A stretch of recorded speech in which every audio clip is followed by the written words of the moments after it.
Baik, terima kasih. Selamat pagi menjelang siang. Salam sejahtera, Om Santi Santi Om. Namo Buddhaya, salam kebajikan, Rahayu, Rahayu, Rahayu buat kita semua. Terima kasih kepada para mahasiswa TLI 5A yang udah bergabung pada mata kuliah saya.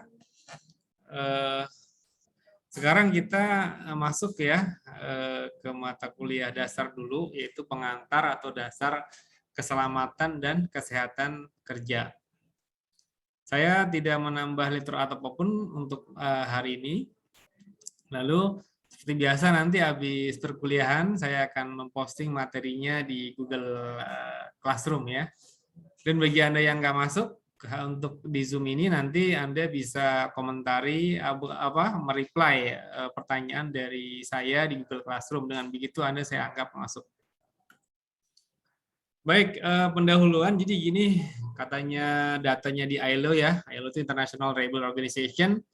Ya, ini di bawah WHO ya, di bawah PBB ya, di bawah PBB, United Nation, UN, di bawah UN. Jadi katanya lebih daripada 20 juta kecelakaan di tempat kerja per tahunnya. Udah begitu lebih dari 160 juta pekerja menderita sakit per tahun di tempat kerja. Jadi ada yang celaka, ada yang sakit ya. Yang sakit ini belum tentu celaka gitu, tapi dia mungkin aja tidak terjadi kecelakaan kerja, tapi karena terpapar ketika kerja, jadi dia bisa sakit. Ya. Udah gitu sekitar 1,2 juta pekerja meninggal akibat kecelakaan kerja.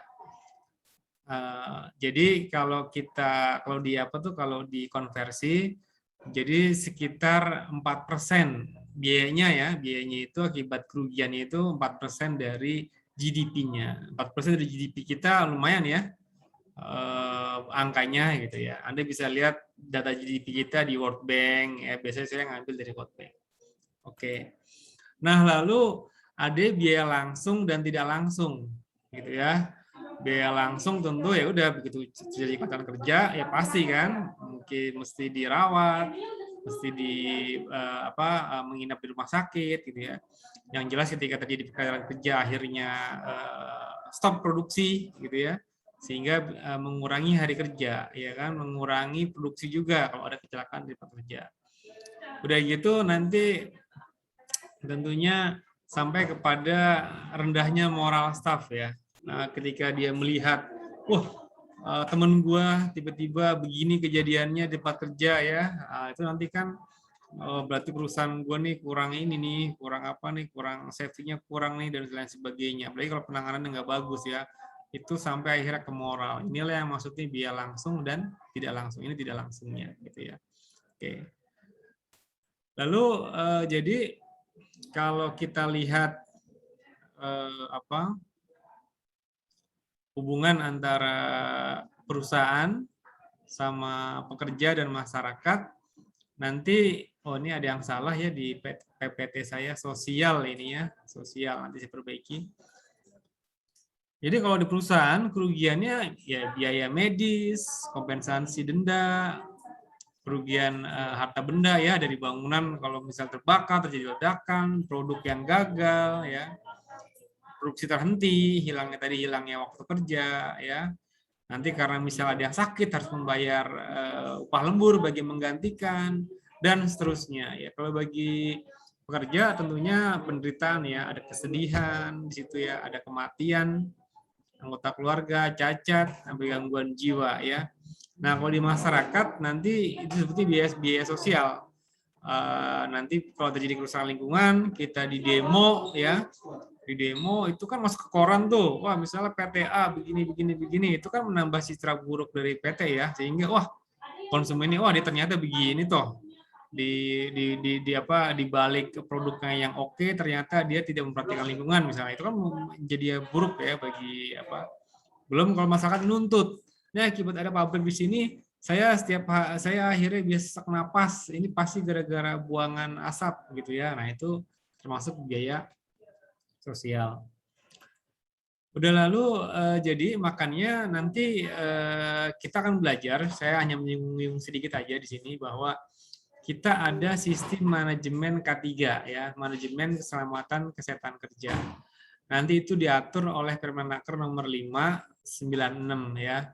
Jadi pekerja yang mempekerjakan minimal 100 orang pekerja atau ada potensi bahaya ledakan, kebakaran, pencemaran, penyakit akibat kerja, wajib menerapkan SMK3, Sistem Manajemen Keselamatan dan Kesehatan Kerja. Nah, kenapa kita perlu menyelapkan sistem manajemen K3? Itu ya tadi ya, mencegah kerusakan fisik, mental, finansial, ya, meningkatkan efektivitas efisiensi kerja, sumber-sumber produksi berjalan lancar, karena gimana pun juga kita ini GDP kita itu kan dari produk ya. Jadi proses produksi. Produksi apa? Produksi barang dan jasa gitu ya. Kalau sumber-sumber produksi berjalan lancar, nanti efeknya juga yang lebih luas ya ke negara gitu ya. Apalagi kalau sektor-sektor produksi yang sangat menopang GDP-nya negara gitu ya. Nah, sampai pada tingkat menghindari tuntutan hukum gitu ya. Kalau misalnya kayak tadi tuh ya, masyarakat mengajukan class action terhadap perusahaan A gitu ya, atau bahwa bahkan bisa sendiri pekerjanya melakukan tuntutan hukum kepada perusahaan karena dianggap tidak menyediakan alat-alat keselamatan kerja yang memadai misalnya gitu ya, sampai ke situ.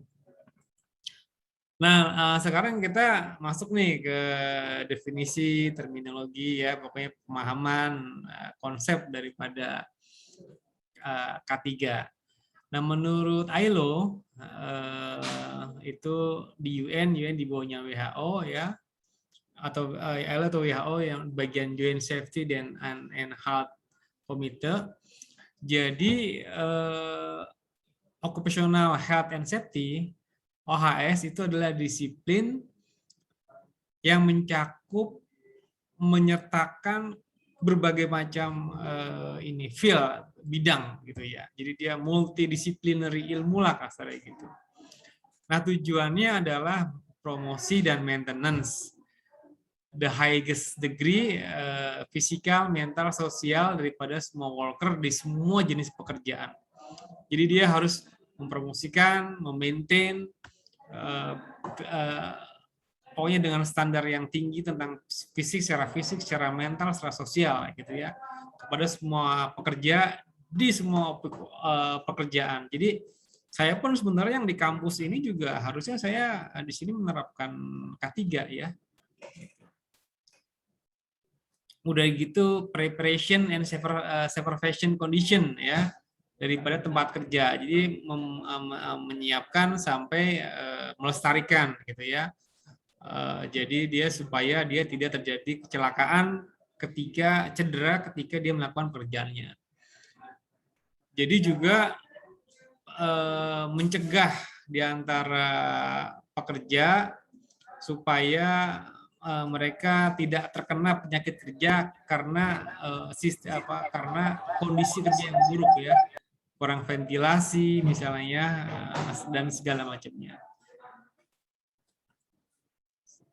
Protection worker ya sampai placing and maintenance ya.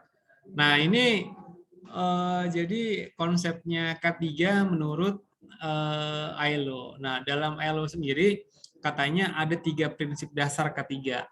Pertama ya, pekerjaan harus mengambil tempat yang safe dan healthy. Jadi lingkungan yang aman dan sehat. Kondisi kerja harus konsisten dengan human well-being and human dignity. Jadi dengan apa tuh? Harkat dan martabat. Ya, jadi mungkin kan kalau zaman dulu Anda kenal perbudakan gitu ya. Namanya dulu kan perbudakan, budak milik tuannya. Itu kan dilakukan semenang-menang gitu kan, sampai di kita juga masih itu kan, zaman Belanda, zaman ini kan kerja rodi gitu kan. Itu tidak mengindahkan harkat dan martabat manusia. Ini harus gitu ya. Work should offer real possibility, personal achievement. Jadi juga pekerjaan itu juga harus harus bisa jadi orang yang bekerja itu punya achievement masing-masing gitu ya, punya jenjang karir, jenjang pendapatan yang baik gitu ya, juga sampai kepada contribute to society ya. Jadi kalau Anda bekerja dimanapun, pasti itu nanti Anda harus berpikir ke masyarakat. Oh, saya kerja di mana di bagian departemen lingkungan di suatu pabrik misalnya. Saya harus menjaga polusi agar tidak ke masyarakat. Nah, itu Anda sudah melakukan service to society gitu ya. Ini ada 3 prinsip menurut ILO.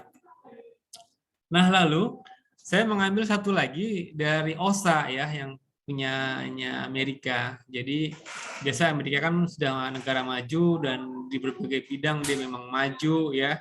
Kalau Anda tahu juga vaksinnya sekarang juga yang paling Pfizer ya, vaksinnya yang paling yang paling efikasinya tinggi ya gitu. Nah, menurut dia, nah ini saya agak lebih suka nih dengan definisi atau konsepnya OSHA ya. Kata dia K3 concern kepada aplikasi daripada scientific principle. Jadi prinsip-prinsip saintifik, prinsip-prinsip ilmiah itu harus diterapkan dalam K3 in understanding, dalam rangka memahami atau mengetahui the nature of risk. Nature kan semuanya itu sebenarnya semuanya itu sebenarnya ada bahayanya gitu. No risk no life. Dulu kalau saya diajarin di lab saya punya kayak moto tuh no risk no life. Kalau nggak ada risiko tuh nggak ada hidup gitu ya. Anda bernapas, menurut Anda bernapas itu sumber kehidupan. Tapi dengan Anda bernapas, Anda beroksidasi juga gitu. Karena beroksidasi lah maka Anda menjadi tua ya. Apanya tuh ada ada gen yang ada ujungnya itu semakin memendek, kayak tua mati itu karena bernapas gitu. Nah, saya nggak bilang kalau gitu kita harus bernapas nih supaya bisa hidup terus gitu kan ya, nggak juga gitu kan, ada trade off ya. Nah, makanya itulah ada risk di situ.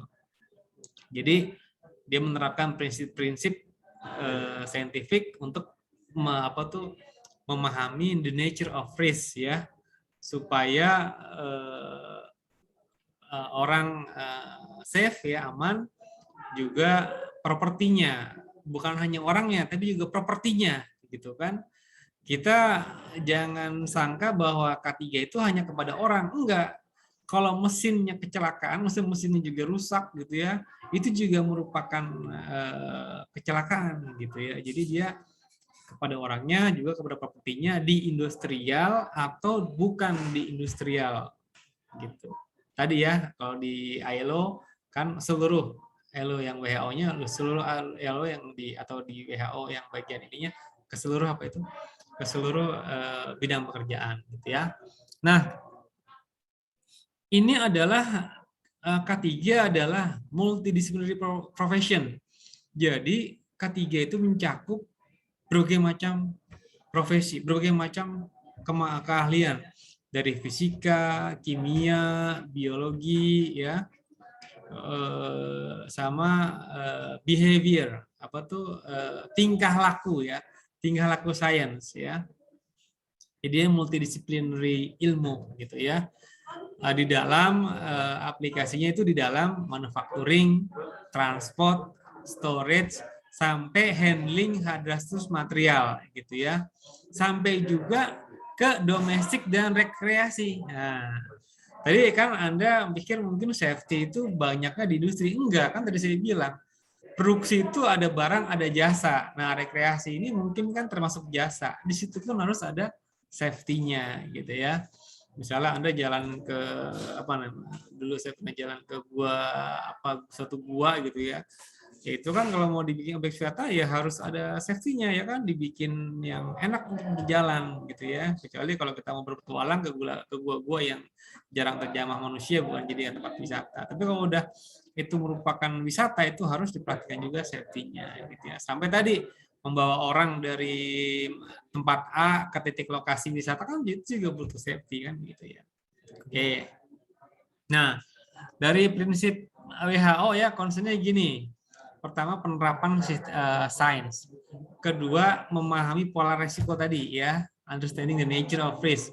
Ketiga, ruang lingkup keilmuan K3 luas, baik di dalam dan di luar industri ya. Udah gitu merupakan multidisiplin profesi. Udah gitu ilmu-ilmu dasar yang terlibat dalam keilmuan K3 adalah fisik, kimia, fisika ya, kimia, biologi, dan ilmu perilaku. Udah gitu area pengaplikasiannya industri, transportasi, penyimpanan, pengelolaan, domestik, dan kegiatan lainnya seperti rekreasi. Oke, nah sekarang kita masuk ya ke K3. Nanti saya pecah lagi antara keselamatan dan kesehatan. Sekarang K3 dulu. K3 merupakan, ini mungkin saya bahasa undang-undang ya. K3 merupakan atau bahasa definisi yang sudah umum gitu ya. K3 merupakan usaha untuk mencegah setiap perbuatan atau kondisi tidak selamat. Perbuatan biasanya apa? Act dan kondisi. Kondisi itu apa tuh? Lingkungan ya. Yang mengakibatkan kecelakaan dan penyakit dalam pekerjaan baik berasal dari perusahaan ataupun pekerja itu sendiri. Jadi mengenai perbuatan atau kondisi tidak selamat itu bukan hanya dari ini ya, dari kedua sisi ya. Maksudnya dari pekerja ataupun perusahaan. Bisa jadi perusahaan menyediakan tempat kondisi kerja yang tidak memenuhi keselamatan.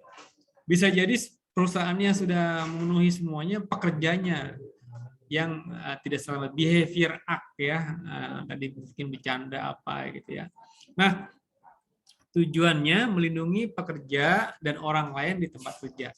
Bukan hanya pekerjanya, orang lain juga. Makanya kalau Anda misalnya masuk ke industri, biasanya kita tamu tuh kita disediain APD dia ya, pakai helm ya, mungkin pakai apa tuh yang highlight tuh ya, rompi highlight itu ya.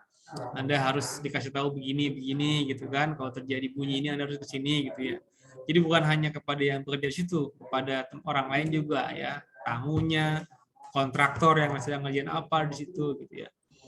Dan itu menjamin agar setiap sumber produksi dapat dipakai secara aman dan efisien, menjamin proses produksi berjalan lancar. Ya, itu definisi pemahaman dan tujuan daripada K3.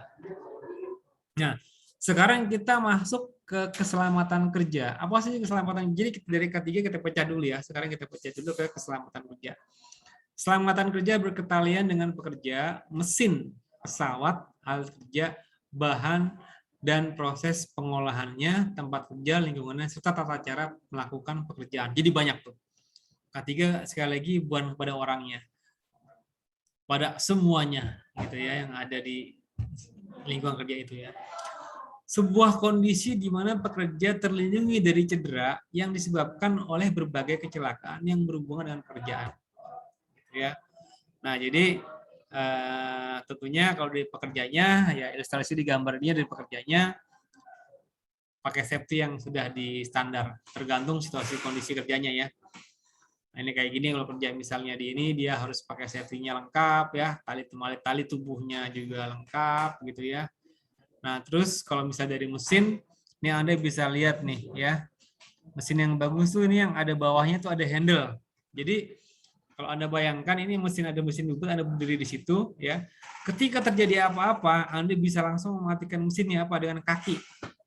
Itu di bawah mesin tuh, ini yang ini nih ya, yang ini nih. Ini itu dia kita injak langsung mati mesinnya. Nah, gitu ya. Jadi tadi ya, ke orang, mesin, alat, bahan, ke semuanya ya. Terkait dengan sampah kerja tersebut. Nah, sekarang coba saya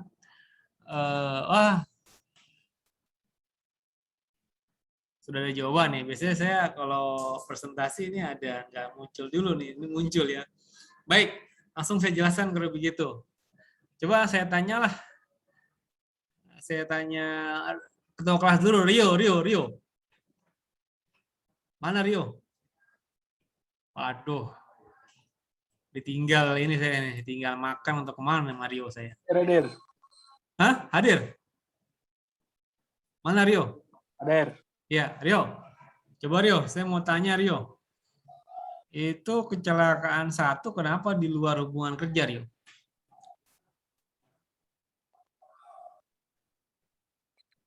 Itu kecelakaan di luar kerja.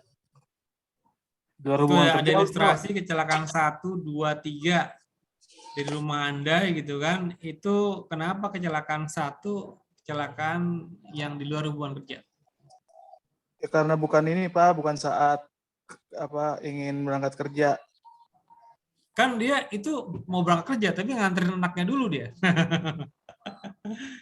ke sekolah. Itu Ya, bukan tanggung jawab tempat kerja harusnya Pak. ya, baik. Jadi gini, sebenarnya ketika kita bekerja di satu perusahaan, itu adalah kecelakaan kerja itu yang ada hubungannya dengan pekerjaan. Gitu. Jadi ketika Anda berangkat dari rumah menuju kerja, benar-benar menuju tempat kerja nih ya, nggak melipir, nggak kemana-mana dulu gitu ya, itu Anda misalnya ya, tapi tidak diharapkan, tapi misalnya Anda terjadi kecelakaan kerja, itu termasuk kecelakaan kerja. Nah, perusahaan harus bertanggung jawab. Perusahaan harus menanggung biaya rumah sakitnya lah kalau masuk rumah sakit gitu ya. Nah, kenapa kecelakaan 1 itu di luar hubungan kerja? Iya, karena begini, Anda tuh melambung dikit gitu loh. Tempat kerja Anda nih di sini nih ya. Nih di sini tempat kerja Anda. Nah, kalau misalnya Anda kecelakaannya di jalan sini sih nggak apa-apa, tapi Anda kecelakaannya bukan mengarah atau bukan menuju ke tempat kerja. Tapi misalnya Anda punya anak, kalau Anda ngantri dulu ke sekolah, lalu di situ misalnya entah berangkatnya atau entah mau pulangnya balik mau ininya terjadi kecelakaan, nah itu bukan kecelakaan kerja karena itu tidak ada hubungannya dengan pekerjaan, gitu ya. Jadi ini dipahami ya. Gitu. Nah, kecelakaan. Apa sih kecelakaan?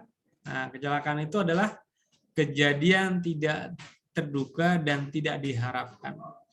Tidak terduga karena kejadian tersebut tidak dapat unsur kesengajaan, apalagi perencanaan. Tidak diharapkan karena kejadian tersebut disertai kerugian material, penderitaan lahir batin, gitu ya. Jadi gini, ini banyak yang karena apa? Banyak juga perusahaan yang nakal, gitu ya, yang harusnya tidak terjadi kecelakaan kerja dibikin kecelakaan. Nah, misalnya begini ya, perusahaan udah produksi barang ya, udah produksi barang nggak laku di pasaran, entah terjadi krismon, terjadi kayak sekarang pandemi gitu kan, orang di rumah semua. Akhirnya apa? Akhirnya gudangnya dibakar sendiri sama dia, ya, sabotase gitu lah, entah gimana ceritanya. Pokoknya dibikin seolah-olah gudang kebakaran sendiri, konsleting listrik lah, apalah segala macem gitu ya. Kenapa coba perusahaan membakar perusahaannya secara sengaja? Perusahaan sendiri dibakar gitu. Coba saya bertanya kepada Z-nya. Z-nya.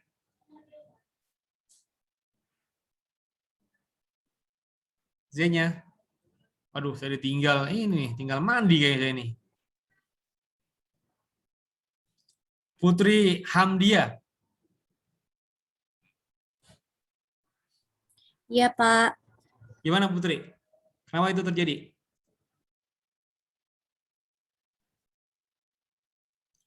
Kenapa, Pak? Ya, nggak dengerin saya dari tadi ya. Saya udah ngomong bebusa begini. Baiklah, saya jawab sendiri. Oke, terima kasih atas responnya. Jadi itu kecelakaan yang dibuat, ya. Karena apa? Karena perusahaan ingin mendapatkan penggantian. Biasanya gudang di perusahaan itu diasuransikan, gitu. Daripada barang yang nggak laku dibakar aja dengan sengaja. Makanya kalau dibakar itu adalah kejadian yang ada unsur kesengajaannya. Apabila terbukti tidak bisa dikategorikan sebagai kecelakaan. Kalau terbukti pihak kepolisian, wah asuransi tidak akan membayar, begitu ya.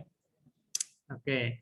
Nah, sekarang kecelakaan kerja. Nah, tadi yang sudah saya ilustrasikan di slide sebelumnya, kecelakaan yang terkait dengan hubungan kerja. Maka tadi kecelakaan yang pergi sekolah dulu baru ke perusahaan itu tidak disebut kecelakaan kerja. Jadi hubungan kerja di sini berarti bahwa kecelakaan dapat dikarenakan oleh pekerjaan atau pada waktu pelaksanaan pekerjaan. Makanya tadi kalau kecelakaannya di sini ya, nah, itu kecelakaan kerja. Apalagi kecelakaan di tempat kerja udah jelas itu kecelakaan kerja gitu ya. Oke. Nah, lalu kesehatan kerja ya. Sebuah kondisi di mana para pekerja terbebas dari berbagai penyakit fisik dan mental emosional disebabkan oleh pekerjaan. Jadi penyakitnya bukan hanya fisik tapi mental juga di sini.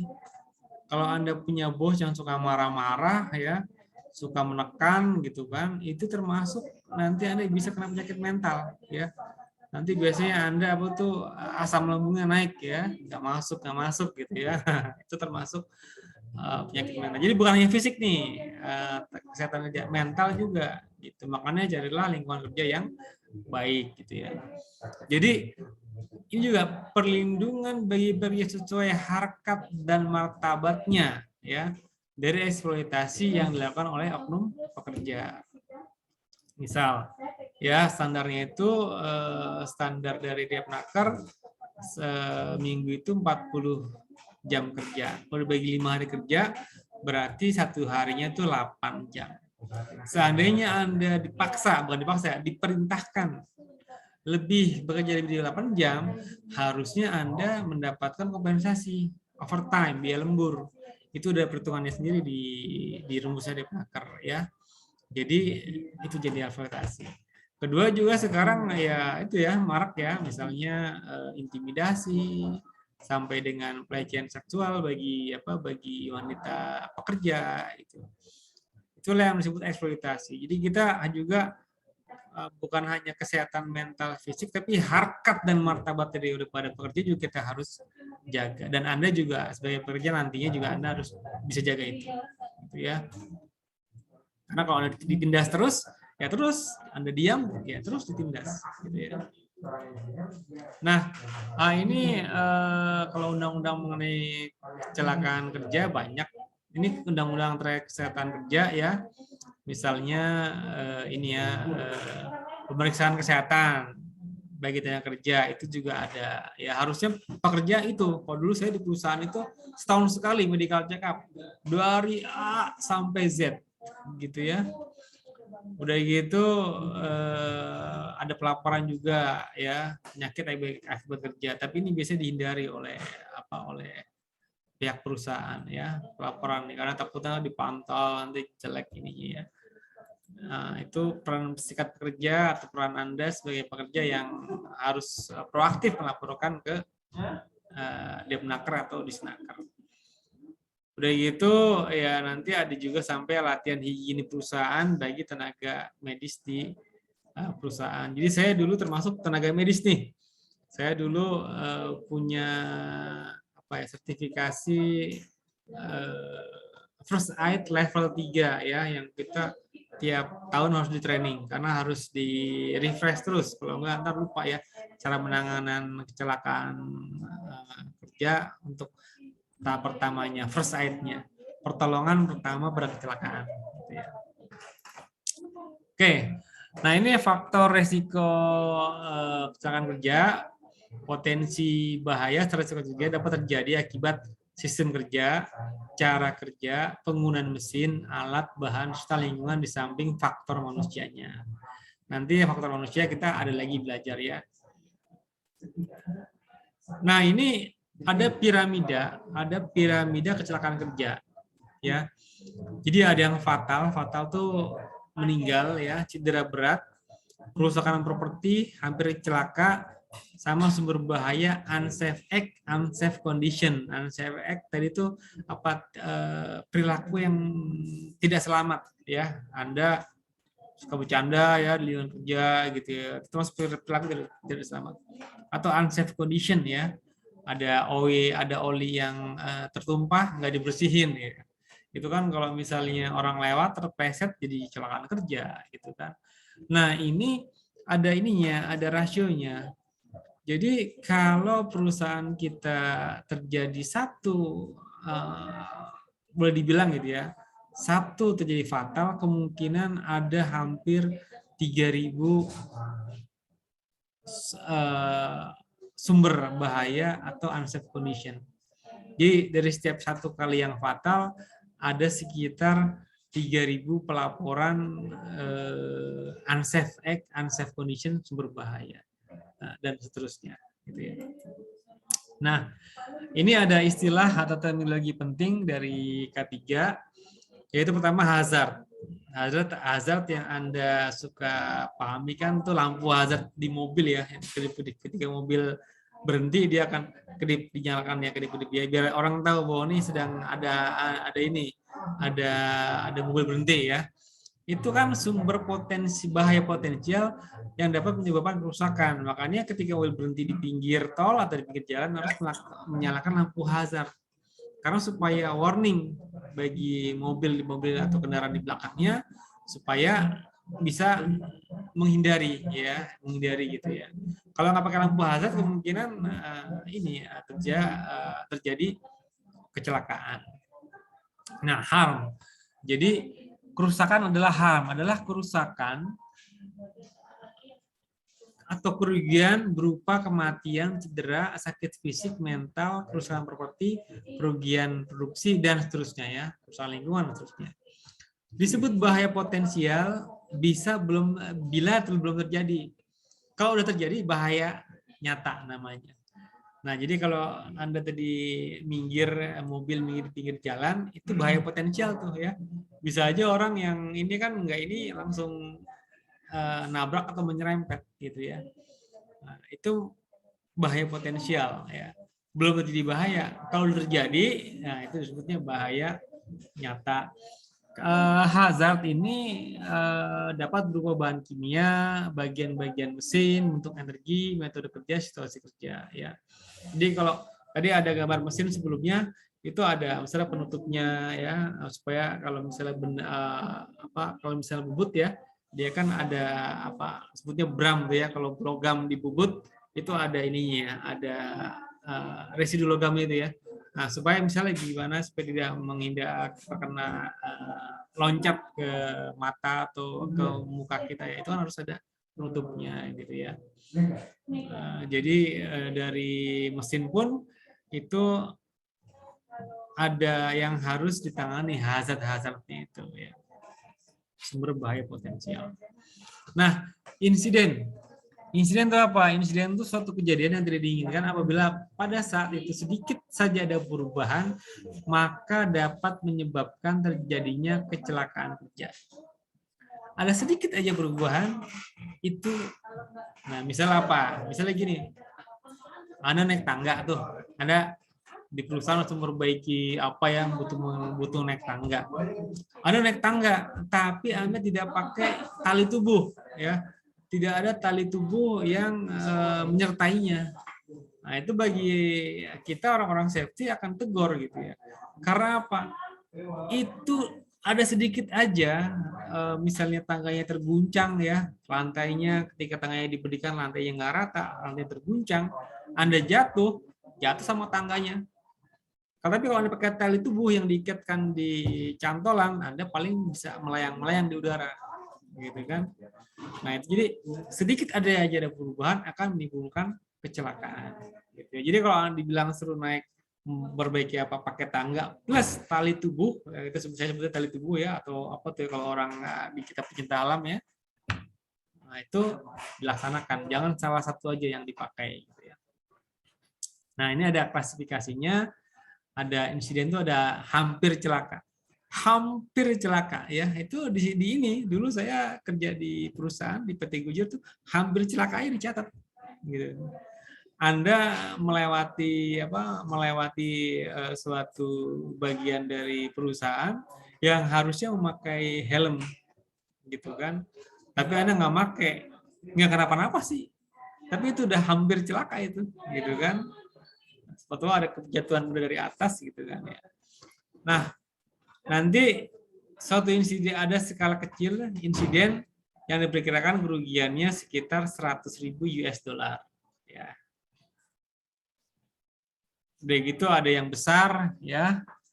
diperkirakan lebih daripada $100.000 gitu kan. Terus terganggunya proses produksi diperkirakan $100.000 juga ya. Ada yang pekerja menderita penyakit akibat kerja, berpenyakit ya, belum ini ya. Maksud penyakit itu kan mungkin ada kayak akut gitu ya, kayak apa, kayak mengendap dulu gitu kan, nanti baru lama-lama begitu dia menumpuk jadi penyakit. Tapi kan prosesnya nggak langsung akut gitu, nggak langsung Anda cedera atau apa di tempat, tapi membutuhkan proses waktu gitu ya. Adanya pengaduan dari sisi lingkungan dari masyarakat sekitar perusahaan itu juga termasuk skala mayor, yaitu insiden juga termasuk skala mayor.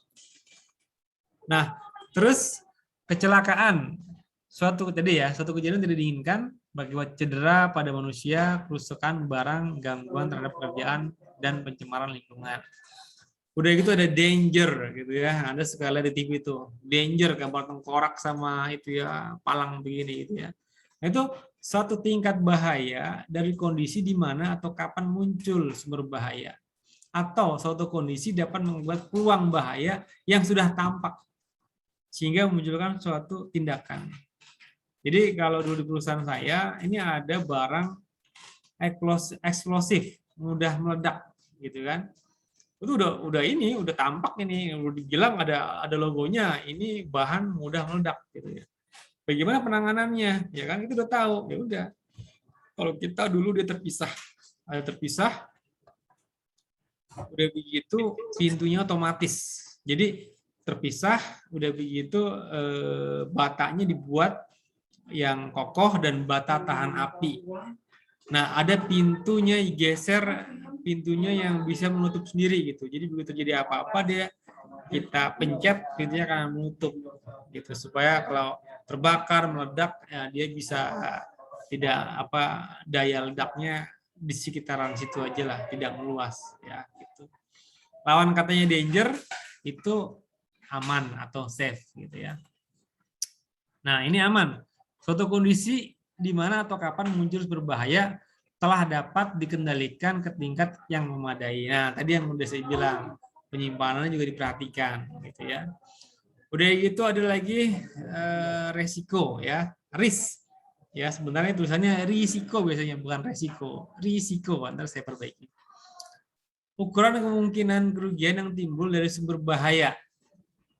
Tadi hazard ya, yang terjadi. Nah, biasanya risiko itu membutuhkan konsekuensi dampak sama probabilitasnya gitu. Misal apa ya? Misal tadi ya ada kecelakaan kerja. Konsekuensinya apa? Nanti kira-kira probability-nya akan terjadi itu bagaimana gitu.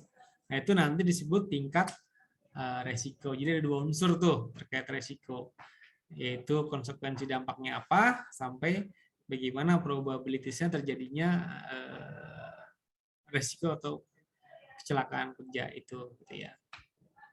Oke. Nah, ini penutup ya catatan. Jadi jika kecelakaan kerja terjadi, korban yang paling utama adalah para pekerja yang ada di sekitar peralatan yang rusak dan memicu kecelakaan kerja. Akibatnya akan timbul penderitaan manusia, baik dalam bentuk kematian, cacat permanen, gangguan jiwa, dan beban bagi keluarga yang ditinggalkan. Penderitaan manusia ini yang paling utama untuk dicegah. Jadi penderitaan manusia yang paling utama untuk dicegah ya dalam K3. Walaupun tadi sudah dijelaskan, K3 menyangkut bukan hanya manusianya, juga berbagai macam aspek, tapi manusia lah yang harus kita lebih perhatikan gitu ya. Nah, permasalahannya adalah para pimpinan kurang peka terhadap isu ini, isu K3 ini ya, sehingga berani mengambil keputusan bisnis yang menimbulkan kerawanan operasi yang tinggi. Jadi kadang-kadang ya begitu, para pimpinan perusahaan itu dikejar order gitu ya, dikejar ambil risiko aja tuh, udahlah, kita lanjut lah gitu. Walaupun misalnya kurang sedikit, ya masih kurang sedikit peralatan terkait ketiganya, tapi kita yakin nih nggak kenapa-napa gitu ya. Nah ini kadang suka begitu ya pimpinan-pimpinan perusahaan. Nah, jika kalau kita menemukan pimpinan perusahaan yang seperti itu, ya kita kasih tahu bahwa jangan selalu mikirin ekonomi nanti untung-untungnya aja gitu ya. Tapi kalau nanti terjadi kecelakaan, nanti kerugian ekonominya sangat banyak dibanding keuntungan yang kita dapat, yang perusahaan dapat. Gitu ya, peralatan rusak ya kan. Nanti belum ngebayar rumah sakit pekerja, belum tadi ngebayar biaya sosial. Kalau kita diberitakan begini perusahaan ini tidak baik ininya sehingga terjadi kecelakaan kerja gini, itu kan nanti ada punishment dari masyarakat kan, seperti itu ya. Di samping kerugian ekonomi, kecelakaan juga akan menimbulkan masalah sosial dan lingkungan yang pada akhirnya akan menimbulkan biaya sosial bagi perusahaan. Oleh karena itu perlu disadari bahwa para pimpinan perusahaan jangan mengejar laba jangka pendek ya, yang nanti menimbulkan kerugian ekonomi yang lebih besar begitu ya. Baik, dari saya itu untuk hari ini. Sekarang saya open bagi ada yang mau bertanya. Silakan.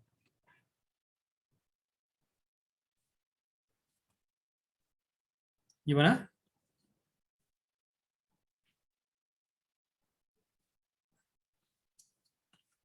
Gimana? Waduh, kok ini nih nggak ada yang mau nanya nih.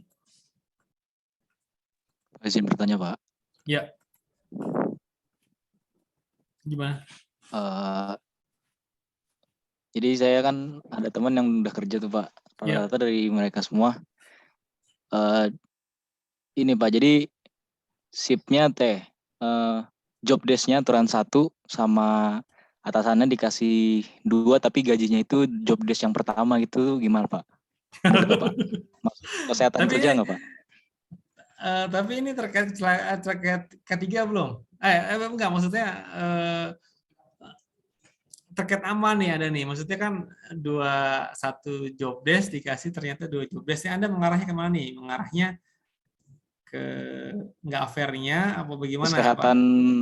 Kesehatan kerja kayak mentalnya gitu Pak, kan takutnya.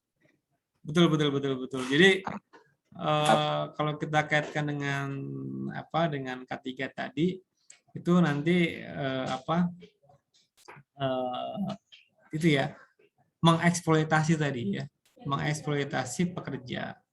Jadi memang harusnya Anda gimana ya, susah juga emang jadi karyawan tuh, susah juga gitu ya. Awal-awal teman Anda itu harus persuasif gitu. Itu udah bagian Anda dieksploitasi. Nanti ujung-ujungnya ke kesehatan kerja kan, karena Anda bekerjanya lebih daripada yang seharusnya, ya Anda timbulnya tadi ya, bisa sakit fisik, sakit mental gitu. Jadi itu termasuk yang harus Anda kritisi ke atasannya. Tapi awal-awal kita diskusi aja gitu. Di perusahaannya ada serikat pekerja apa enggak?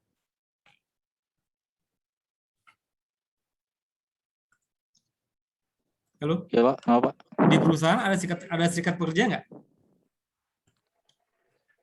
Waduh, kalau itu saya nggak tahu, soalnya saya dapat kabar dari teman saya doang sih Pak. Oh, jadi dia diperlakukan seperti itu gitu. Jangan ya. Tapi saya ya paham lah ya, kita sebagai pekerja itu kadang emang susah untuk menolak sampai akhirnya karena takut di PHK, takut ini gitu kan. Tapi itu diskusikan dulu gitu. Yang lainnya? Oke Pak, baik Pak. Kalau mau diskusi silakan.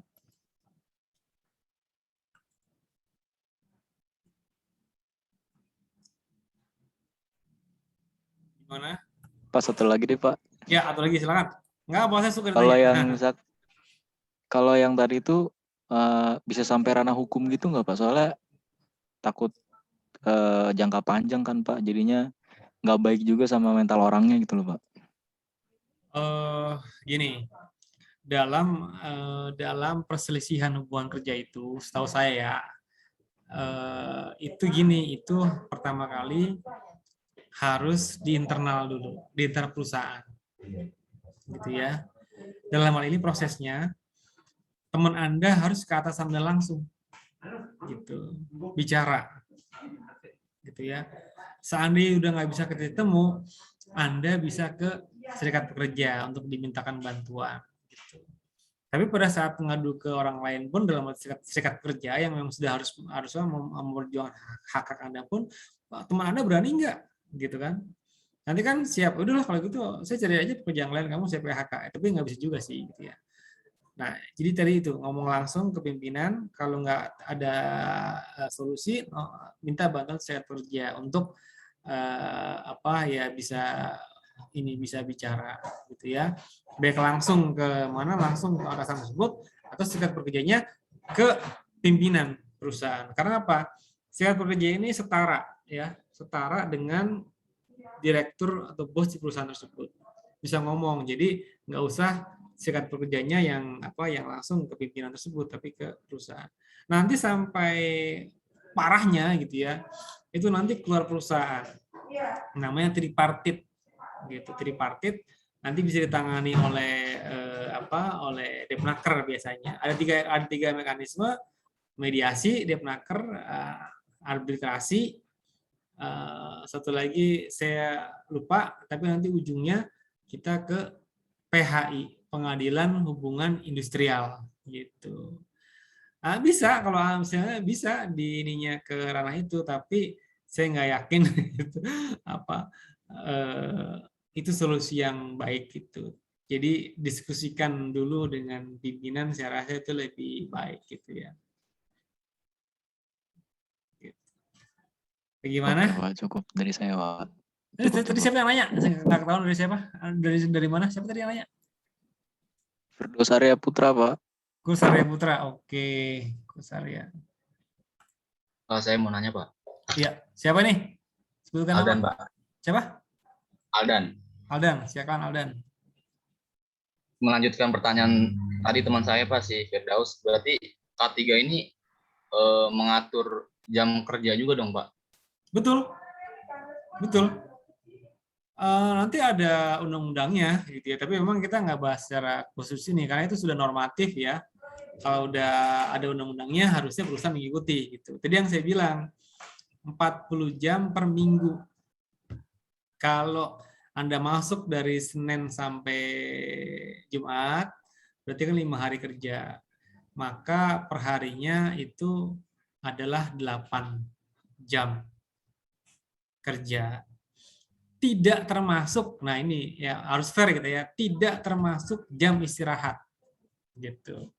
Jadi kalau misalnya Anda masuk jam 8, berarti kalau istirahatnya 1 jam, berarti 9 jam. Jadi jam 8 masuk, berarti jam pulangnya adalah jam berapa tuh? Jam 5 ya, jam 5 ya. Jam 5. Karena 1 jam itu untuk istirahat itu tidak dihitung kerja. Gitu. Ada? Gimana? Ya Pak, ingin bertanya Pak. Iya, siapa nih? Eko Febrian Pak. Eko, silakan Eko. Bung Eko. Ya Pak, tadi kan Bapak menjelaskan tentang kecelakaan kerja disengaja ataupun tidak disengaja Pak ya? Iya. Nah kalau yang tidak disengaja itu kan, itu Bapak yang bilang tadi bakalan diganti rugi dan juga bakalan diidentifikasi sama pihak kepolisian Pak ya? Iya, denger aja. Terus? Kalau peraturan itu Pak, udah ditetapin dari kayak Depnaker atau Kemenhaker atau gimana itu Pak, buat perusahaan itu Pak? Enggak, tadi kan gini, saya kan bilang bahwa kecelakaan adalah kejadian tak terduga dan tak diharapkan. Ini slide-nya ya. Tak terduga karena tersebut tidak terdapat unsur kesengajaan, apalagi perencanaan, gitu ya. Nah, nanti ini kan ada investigasinya ya dari ininya. Ada nanti kita belajar ya investigasinya K3 gitu ya. Nah, itu itulah yang nanti yang menemukan apa kenapa terjadinya kecelakaan gitu. Nah, tadi saya bilang ada suatu kasus ya bahwa kecelakaan ini bisa juga tidak sengaja ada unsur kesengajaan. Tadi contohnya ya, ketika misalnya perusahaan sudah produksi barangnya numpuk di gudang, nggak laku terjual mungkin karena kondisi apapun ya, entah pandemi, entah emang gimana. Akhirnya perusahaan dengan silent operation misalnya melakukan pembakaran, entah nanti bilangnya konsleting listrik apa diskenariokan seperti apa gitu kan. Ini kan sebenarnya bukan kecelakaan kerja, karena terjadi unsur kesengajaan gitu. Tapi dibuatlah supaya seolah-olah ini tak terduga dan tidak diharapkan. Kalau apa motivasi perusahaan itu tadi supaya nanti ada penggantian dari pihak asuransi terhadap gudang dan barang isi yang terbakar tersebut gitu. Jadi kalau namanya kecelakaan harusnya memang tidak terduga dan tidak diharapkan. Tidak ada unsur kesengajaan apalagi perencanaan gitu. Tadi saya kasih contoh seperti itu. Gimana Eko? Iya Pak, iya Pak. Ada lagi? Coba dong yang ini nih, yang ladies mana nih? Yang perempuan dong. Mahasiswi. Tanyalah.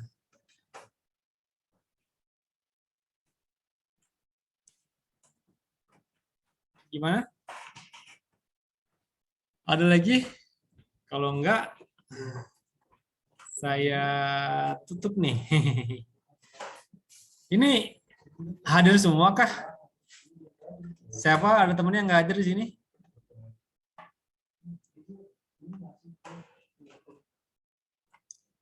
Kalau saya bertanya itu dong, dijawab dong. Ada perwakilan yang menjawab dong.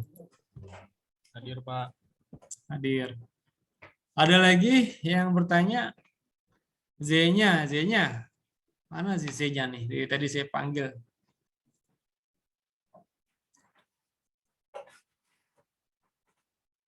Gimana? Cukup? Cukup, Pak. Siapa tuh yang jawab tuh? Z-nya, Pak. Nah, Z-nya nanti tanggal 25 jangan lupa isi KRS ya. Iya, Pak. Hari ini saya juga mau nyerahin ke fakultas berkasnya. Oh, nanti dibuka semua. Dibuka semua tanggal 25. Saya ingetin aja. Iya.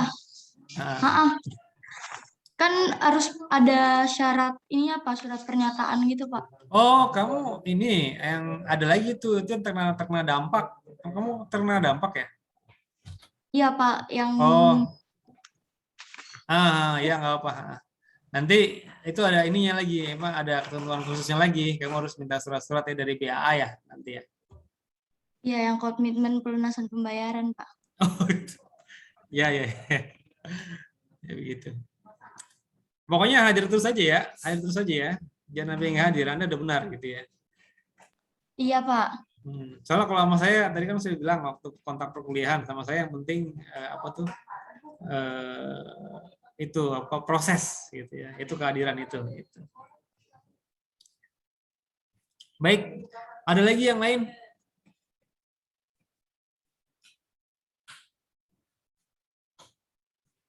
Baik, kalau begitu, ya.